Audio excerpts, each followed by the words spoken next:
আসসালামু আলাইকুম ওয়া রাহমাতুল্লাহি ওয়া বারাকাতু। আমি আপনাদের জামাল উদ্দিন বিন ইব্রাহিম ভাইজান আপনাদের জন্য আজকে শুক্রবার উপলক্ষে একটি বিশেষ বার্তা, বিশেষ ইনাম। মহান আল্লাহ বলছেন, ইয়া আইয়ুহাল্লাযীনা আমানু ইযা নুদিয়া লিস-সালাতি মিন ইয়াউমিল জুমআতি ফাসআউ ইলা যিকরিল্লাহি ওয়া যারুল বাই'a যালিকুম খায়রুল লাকুম ইন কুনতুম তা'লামুন। ৬২ নম্বর সূরা জুমআ ৯ নম্বর আয়াত। মহান আল্লাহ বলছেন,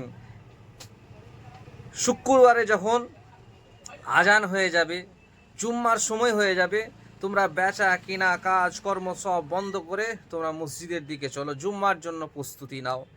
তবে এটা তোমাদের জন্য উত্তম তখনই যদি তোমরা সেটা বোঝো, যদি তোমরা সেটাকে নিজের ভালো মনে করো। বিভিন্ন তফসির এই একই কথাই বলছে। এবং সহিহ বুখারী এবং মুসলিমের ৮৮১ নম্বর আয়াতে বলা হয়েছে, শুক্রবার মসজিদে যেই ব্যক্তি প্রথমে প্রবেশ করবে সেই ব্যক্তি একটি উট কুরবানির সওয়াব পেয়ে থাকবে। সুবহানাল্লাহ, সুবহানাল্লাহ, সুবহানাল্লাহ।